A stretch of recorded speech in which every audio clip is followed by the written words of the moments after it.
Bom dia a todos. Nesse momento, abrimos oficialmente a banca de apresentação do trabalho de conclusão de curso do aluno Rafael Vasconcelos.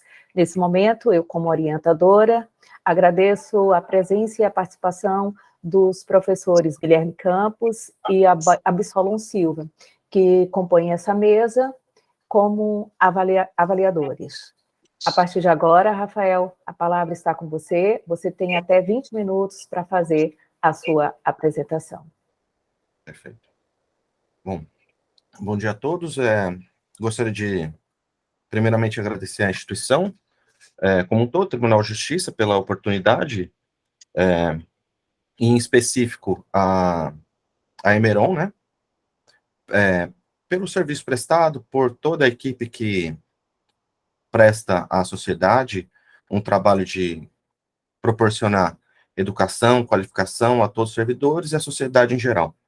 Gostaria de cumprimentar a banca, na pessoa da professora doutora Ilma Ferreira de Brito, e os outros professores também, o professor Absolon Silva de Salles e o professor Guilherme Campos Rodrigues.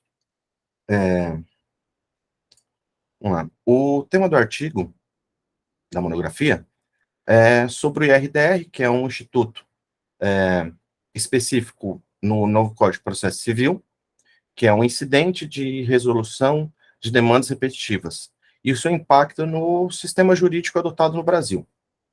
A saber, o Brasil, ele adota o sistema Civil Law, que foi herdado pelos portugueses, que em sua mão herdaram do sistema romano, né, latino, também outros países adotaram e tiveram grande influência no Brasil, como os franceses, né, que nós temos exemplos de codificação, como o Código Civil francês, o Código Civil napoleônico, desde 1804 que ele existe, né, e ele tem sido a base do nosso sistema. Na verdade, o nosso sistema ele tem base em Montesquieu, que funciona na tripartição dos poderes. Temos um poder legislativo, que cria a lei, na verdade, a função legislativa. O poder dentro do nosso sistema ele é uno, ele emana do povo.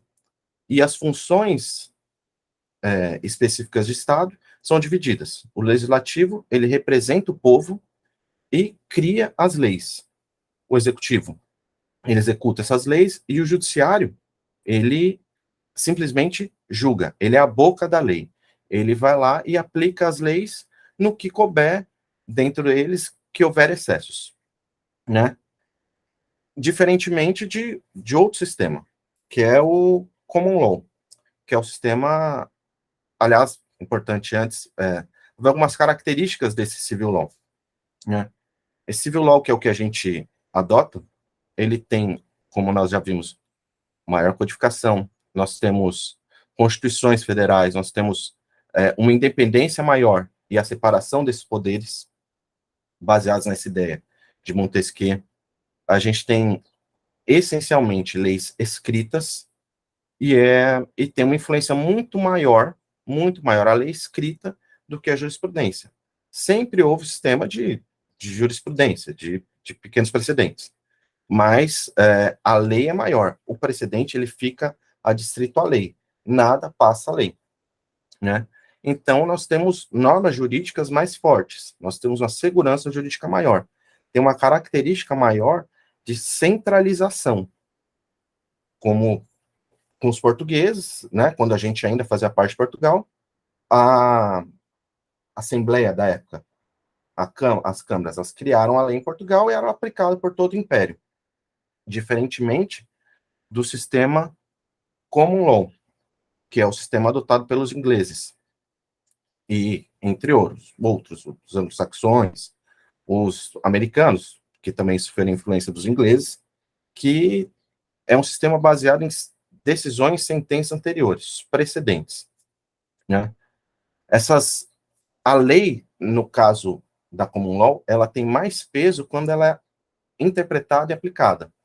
Então, nós temos menos, lá eles têm menos leis, leis parcialmente escritas, muitas questões tradicionais, e o direito ele fica muito mais local. Então, até por uma questão de ter muito mais casos de permitidos de que o júri ele tem aplicação, nos nossos casos, no caso brasileiro, somente na jurisdição penal e nos crimes hediondos. Lá, muitos mais casos são decididos pelo júri. E com isso, existem casos paradigmáticos. Por exemplo, lá o casamento civil entre homossexuais é uma questão decidida pela Suprema Corte americana, para dar um exemplo. Não era uma coisa como aqui que tem que ter uma legislação. Então, lá o sistema common law o juiz tem muito mais liberdade. E por essa falta de legislação específica, ele decide muito mais coisas por princípios. Princípios que são supralegais, como acontece aqui, como a gente tem vários, como o due process, que também foi positivado, mas muito mais principiológico. E tudo, é claro que existem várias questões que o Brasil foi cada vez mais, por essa questão de a segurança jurídica, que ocasiona, que proporciona uma lei centralizada, ela, sem dúvida nenhuma, causa maior lentidão no sistema, porque a gente tem que julgar cada processo individualmente. Cada processo ele é individual, você, por ter uma lei específica e esse sistema de precedente não ser aplicado no Brasil inicialmente, tudo tem que ser levado ao juiz e interpretado caso a caso para ver se assemelha à lei. Com isso, o Brasil passou a sofrer um processo de lentidão no judiciário muito grande, o que ocasionou processos de vários anos, e que fez com que o sistema visse que está demorando demais, e quando demora não gera justiça. A justiça tem que ser célere. Então, o legislativo passou a proporcionar ferramentas que ajudassem na celeridade do sistema. Dentre elas, tem o IRDR. Temos outras que também vão ser abordadas, como, por exemplo, a emenda constitucional 45, que é a emenda constitucional da súmula vinculante, que vincula todo o Poder Judiciário e toda a esfera pública a uma súmula do Supremo Tribunal Federal.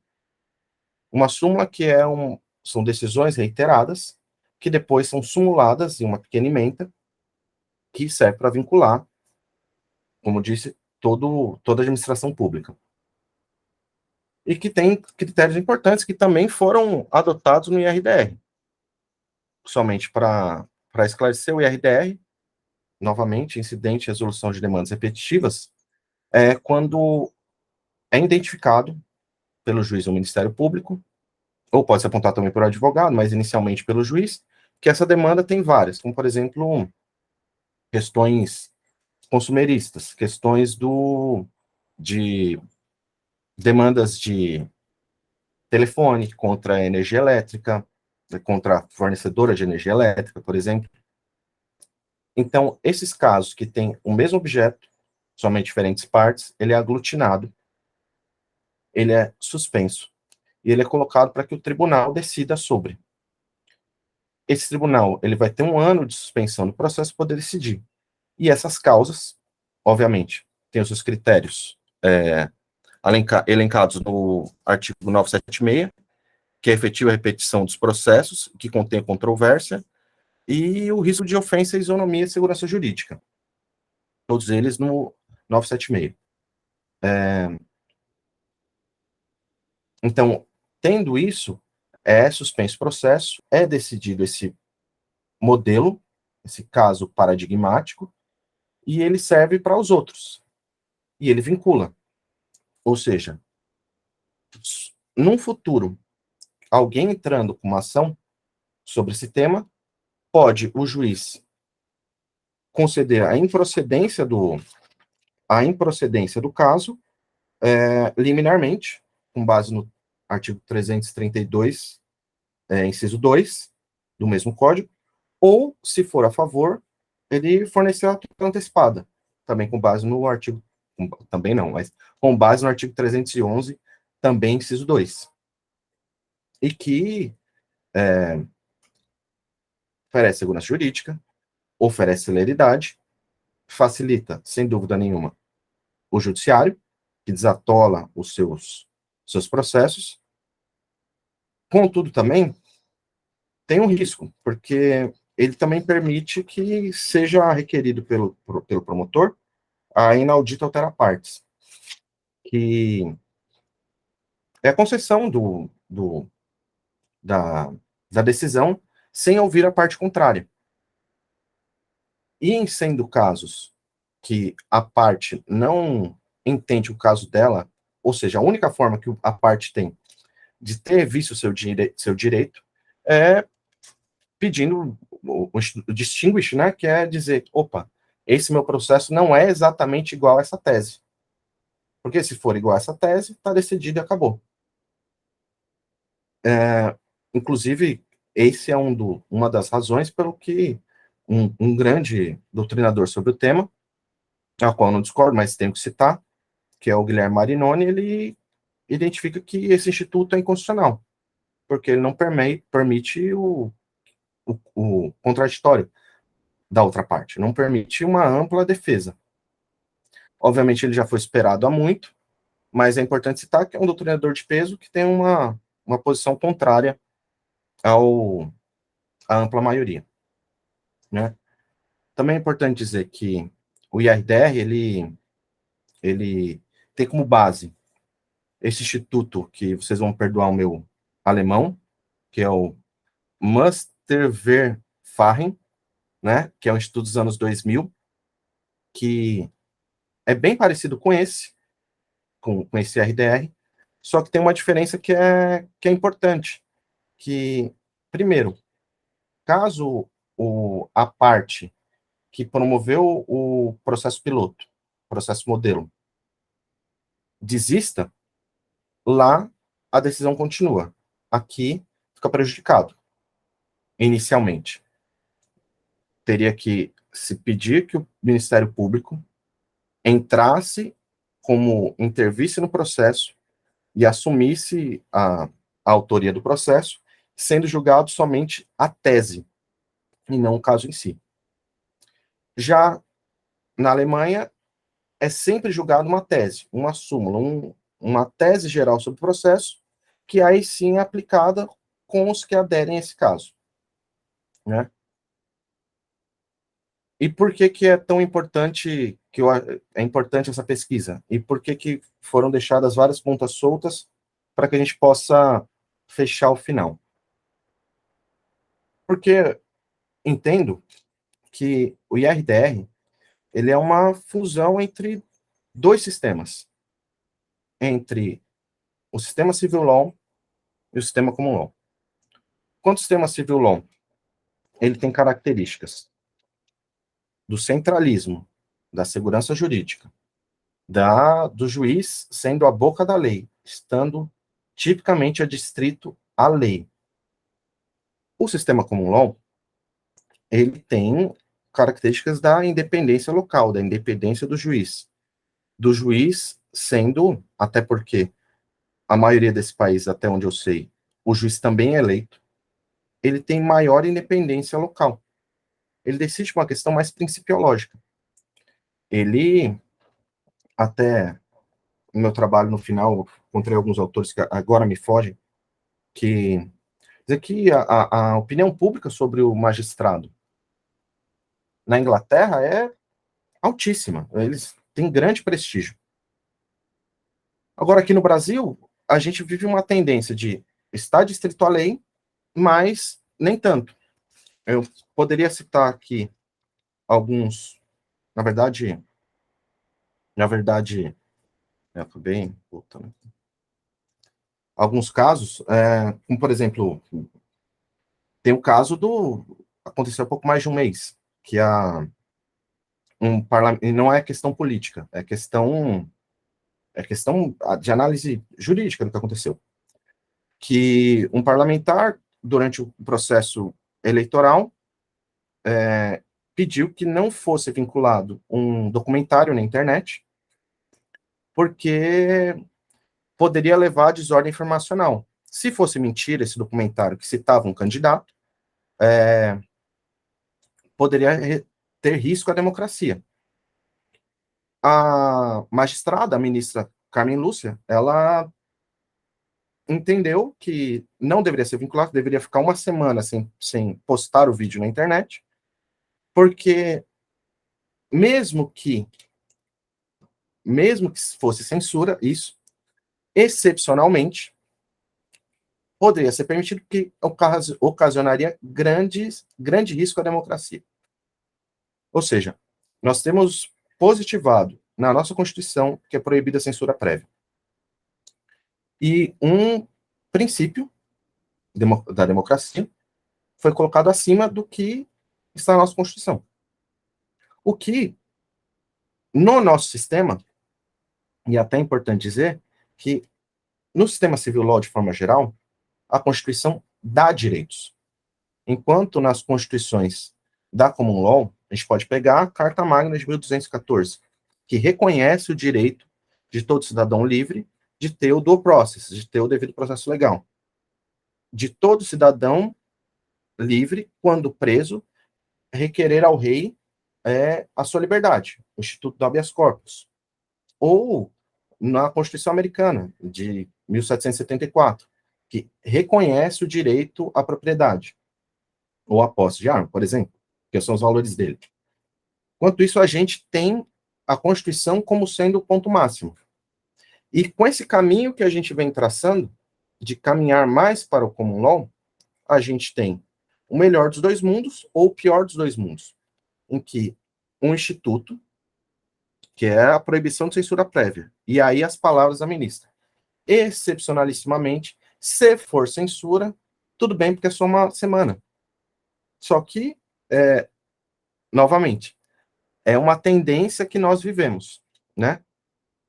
E por isso que o objetivo da pesquisa, né, que está mais detalhada no trabalho, mas como já pode ser visto, foi justamente estudar esse impacto. Novamente, a justificativa para poder ver o impacto e poder ver as tendências. E nisso, né, a gente conseguiu constatar algumas coisas que eu acho que são importantes. Desde a emenda 45 da súmula vinculante, nós temos uma tendência que é o common law, que é a vinculação de decisões do judiciário, muitas vezes com força de lei. O judiciário fazendo decisões com força de lei. Depois dessa, nós tivemos o IRDR, que eu acho que foi o maior ponto. Agora, nós temos no projeto de lei do Código de Processo Penal alguns dispositivos no anteprojeto que me fugiu agora.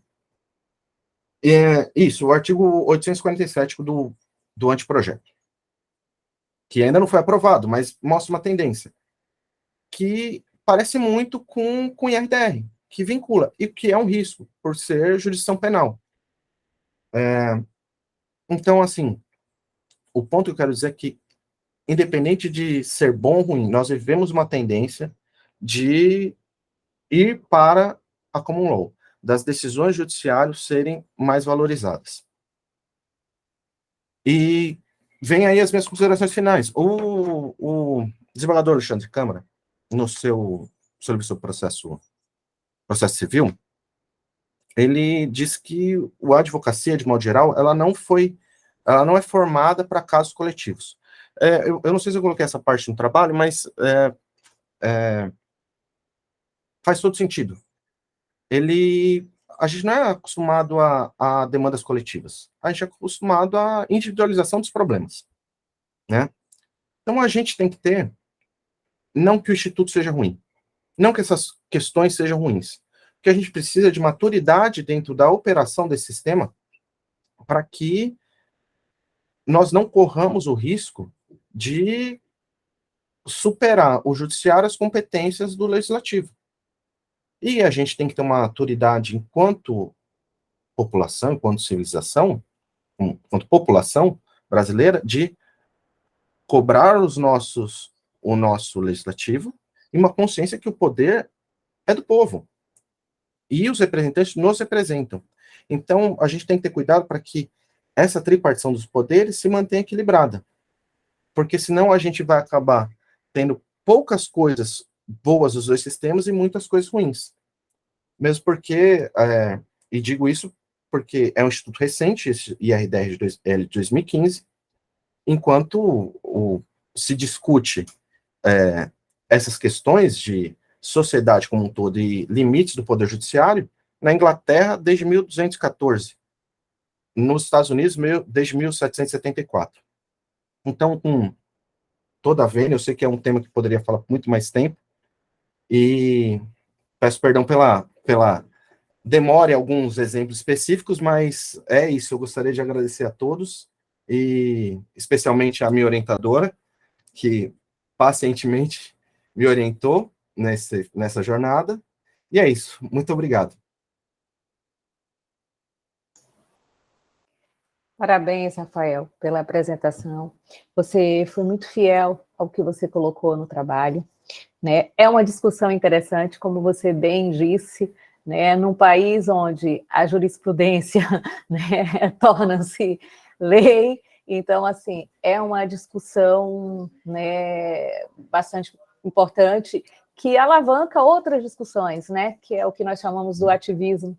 E assim, é necessário mesmo manter, né, esse tipo de discussão, refletir sobre isso, principalmente que as decisões judiciais, elas impactam, né, nos outros poderes. E assim, é uma relação, né, quando você traz a questão do Montesquieu, né, entre a disparidade entre os poderes e como ele se interrelaciona, né, e a atuação ativa do poder judiciário traz consequências, sim, a gente compreende aí a relevância do seu trabalho, tá? Mas, como orientadora, agora eu te parabenizo, tá? Muito fiel mesmo ao que você escreveu, mas agora são os avaliadores, e eu vou começar com a Absolom, né, que vai fazer as considerações sobre o seu trabalho e sua apresentação.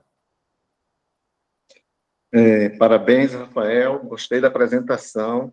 Você trouxe uma contextualização do tema de forma bem esclarecedora, trazendo para a gente aí um instituto que compõe o nosso sistema de precedentes, que é o IRDR, Incidente de Resolução de Demandas Repetitivas.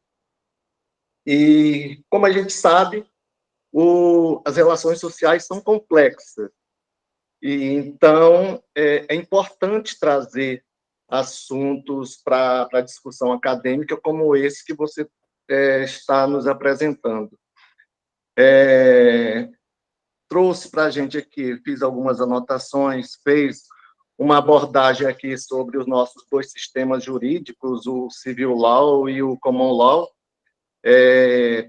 Foi muito esclarecedor e de forma bem específica em relação a cada um dos sistemas, né? O Civil Law, que é aquilo que temos aqui, o sistema que adotamos aqui no Brasil, nos países da América Latina e alguns países da Ásia e África também. É um sistema com forte influência, sabemos todos, do direito romano e germânico. Trouxe também aqui para a gente uma abordagem, uma diferenciação muito importante com relação ao sistema Common Law, que também sabemos que é um sistema dominante nos países de língua inglesa, os países anglo-saxões, Canadá, Estados Unidos, os países do Reino Unido, País de Gales, Inglaterra, Irlanda do Norte. e também países como Austrália, Nova Zelândia. E o que você trouxe de mais é importante, de forma bem específica, foi essa diferenciação do Common Law, que é um sistema bem diferente do nosso, embora você tenha colocado aqui de forma bem escorreita de que o IRDR ele traz essa fusão dos dois sistemas, realmente, e aqui no Brasil, como todos sabemos, temos leis, muitas leis, e algumas aí que não são aplicadas da forma que deveriam, né? Então, assim, temos leis para quase tudo, mas a aplicabilidade é que é o grande problema nosso aqui. E, como sabemos também, como você bem pontuou, o sistema jurídico common law é um sistema com poucas leis, baseado basicamente numa legislação consuetudinária, né, com um forte protagonismo dos juízes nas decisões. Então, para finalizar, expressando aqui de antemão que gostei muito da apresentação, uma apresentação bem contextualizada, que você trouxe para a gente. E, para finalizar, só faria uma indagação e você me responda o seu ponto de vista. Você acha adequado o nosso sistema jurídico, o civil law, com todas essas circunstâncias que a gente vem tendo, né, de uns tempos para cá, em relação à aplicabilidade das leis, à atuação do judiciário brasileiro, você entende como um sistema adequado? E se você acha que o common law, se fosse aplicado aqui no Brasil, se daria certo ou não? Só para você trazer algumas palavras nesse sentido para a gente. Durante o estudo desse tema, algumas vezes eu me perguntei sobre isso. Mas é muito difícil, porque os sistemas são criados tradicionalmente. Na Inglaterra, tem uma discussão sobre concessão de direitos ou reconhecimento de direitos há quase 1000 anos. Então, é reconhecido o direito ao habeas corpus, ao processo legal, desde 1214.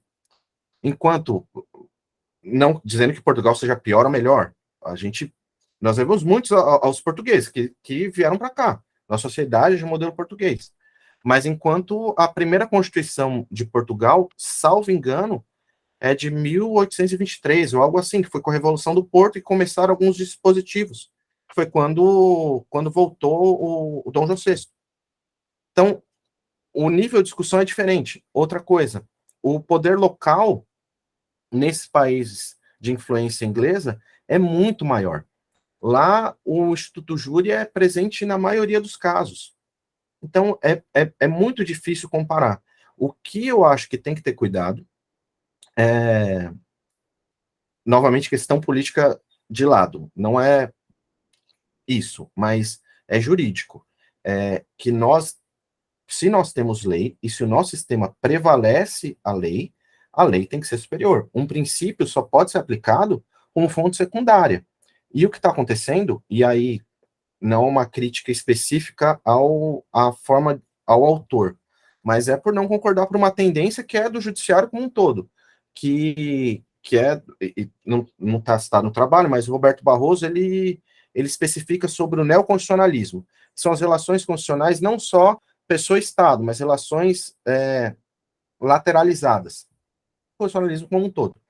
E isso traz um poder à Suprema Corte, aos juízes, de interpretar tudo à luz, obviamente, do direito constitucional. Isso parece uma coisa positiva no começo, mas ela permite uma interferência principiológica muito maior, inclusive nas relações particulares. Já no direito consuetudinário, especificamente no modelo americano, há um respeito muito maior nas relações contratuais. Os pactos entre as pessoas têm mais valorização.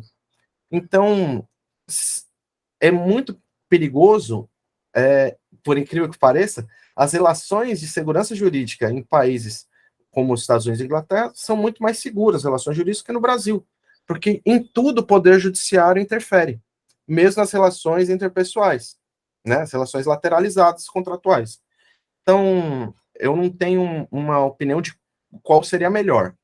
O que eu acho é que nós temos que ter cuidado, porque ou a gente pode ter, querendo abraçar o melhor dos dois mundos, a gente pode ter o pior dos dois mundos. Não estou dizendo que tem, estou dizendo que nós temos que ter cuidado e vigiar os caminhos que a gente vai ter.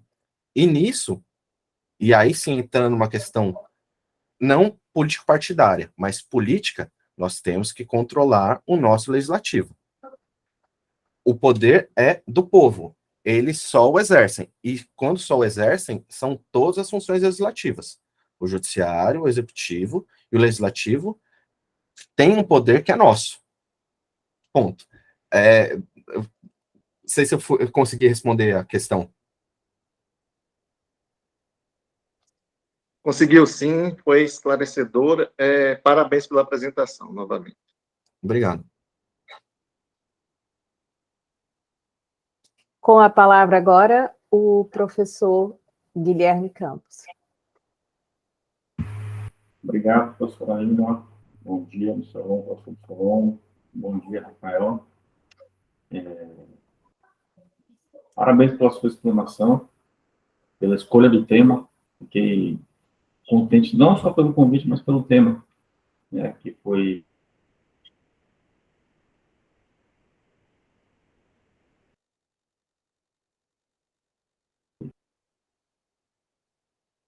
Acho que travou um pouco. Uhum. Vou voltar um pouquinho. Vou reiniciar. Então, parabéns, Rafael, pela escolha do tema. Fiquei contente, né, ao receber o convite e ver que o tema havia sido elencado. E já virou até íntimo nosso da IRDR, né? Incidente, e o nome fala por si só, incidente de resolução de demandas repetitivas. A grande inovação, eu atrevo a dizer, né, que é a vedete do novo CPC, num país onde temos grandes litigantes. E por voltando ao seu trabalho, né, essa análise qualitativa, do Common Law e Civil Law, parabenizado pela forma objetiva e clara da escrita, fugiu ao clichê do juridiquês, e acredito que sua obra, realizadas com quais correções, coisas simples, falando aqui vou passar da professora aí, mas questões simples de verificação vai ser muito útil, não só para ciências jurídicas, mas para as outras áreas do conhecimento, porque você trouxe com facilidade, descreveu com facilidade, e de forma franca. Eu vi que você não quis agradar ninguém, você fez sua pesquisa e expôs, né, os aspectos positivos e negativos. A indagação que eu tenho de fazer, eu sei que sua proposta, você se baseou, sua proposta é essa análise qualitativa, mas me chamou a atenção na sua apresentação, até anotei aqui, os impactos gerados em sociedade. E ao ver seu trabalho, me motivou provocou a verificar como está o andamento do IDR no nosso tribunal.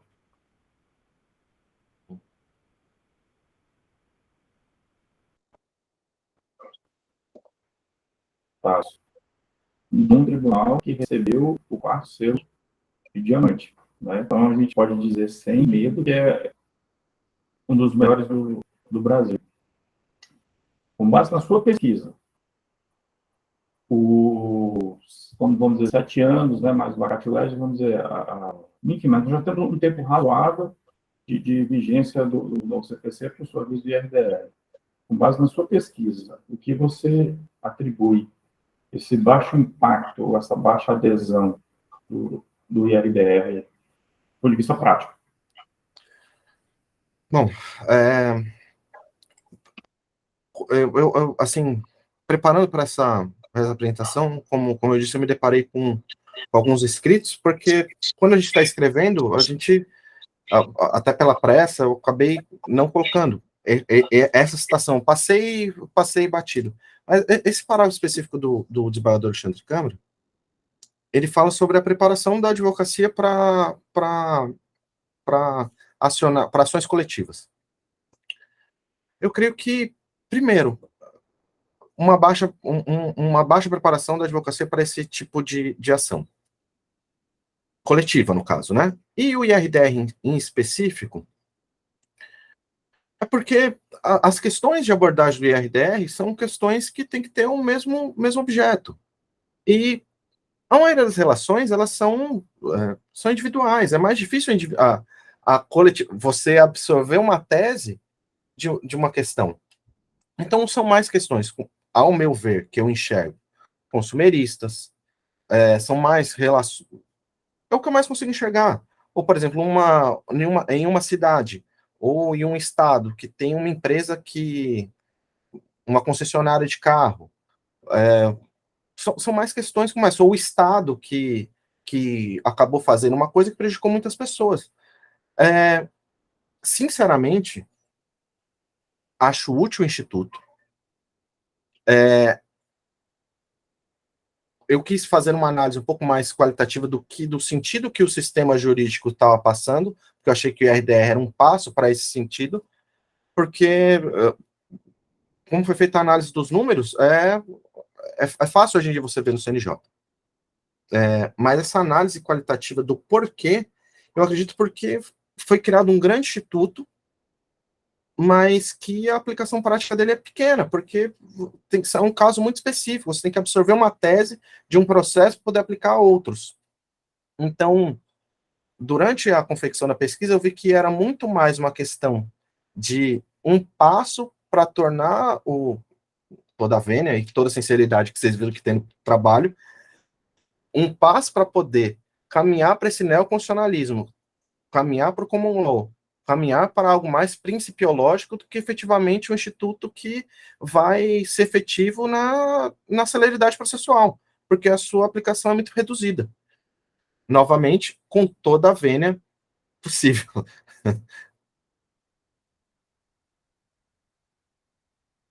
Eu espero ter respondido. Com certeza, Rafael. Só para deixar a provocação, professor, para como orientador e comentadora do conhecimento, não só dentro da nossa escola, né, mas no meio acadêmico como um todo,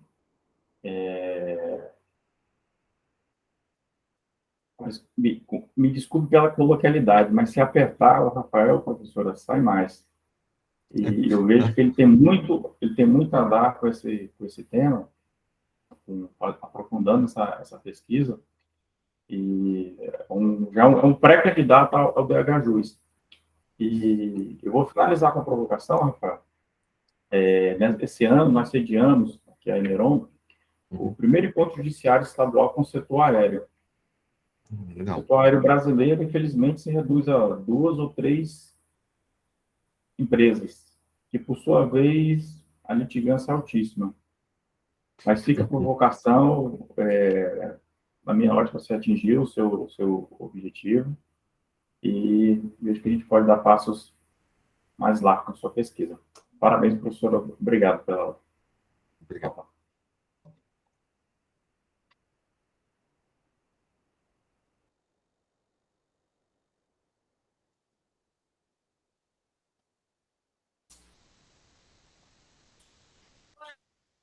Abriu o áudio.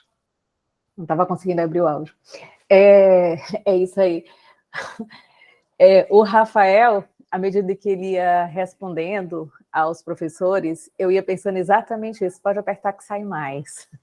Pode apertar que sai mais. Ele realmente demonstrou bastante propriedade pelo assunto. Mas, dando continuidade aos trâmites desse aí, processo de avaliação do seu trabalho, já agradecendo as considerações do professor Absolon e do professor Guilherme, vamos nos reunir agora Rafael, para deliberar, né, sobre a sua banca, deliberar sobre o seu trabalho escrito e sobre a sua apresentação. Fabi, eu solicito nesse momento que você crie a sala, né, onde nós vamos participar e já retornamos, tá bom, Rafael? Tá bom, obrigado.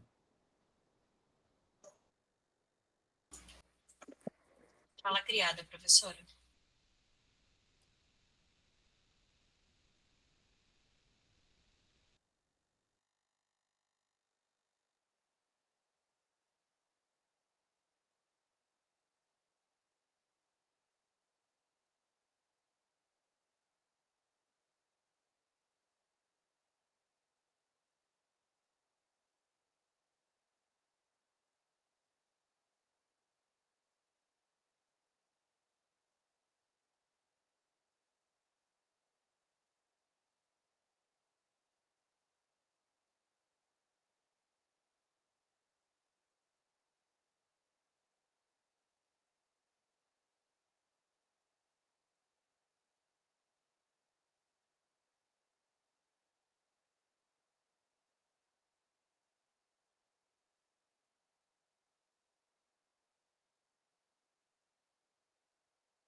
Oi, Rafael. Oi, tudo bem? Estamos aqui de volta. Uhum. Professor Guilherme, professor Absalom. Então, Rafael, nós nos reunimos, né, e deliberamos de que você está aprovado com nota máxima. Todos ficaram aqui, admirados, né, e sabiam que se provocasse você mais pela propriedade que você tem, né, na exposição do trabalho e para discutir sobre o tema.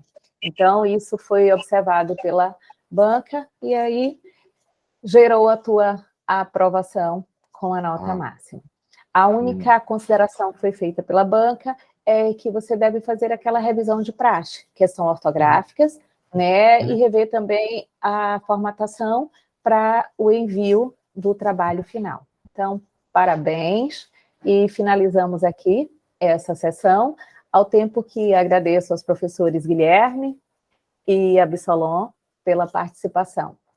Parabéns, Rafael. Muito, muito obrigado. Eu gostaria de agradecer novamente a professora, a instituição, os membros da banca, qual considero muito todos, e agradecer a generosidade que me foi dispensada.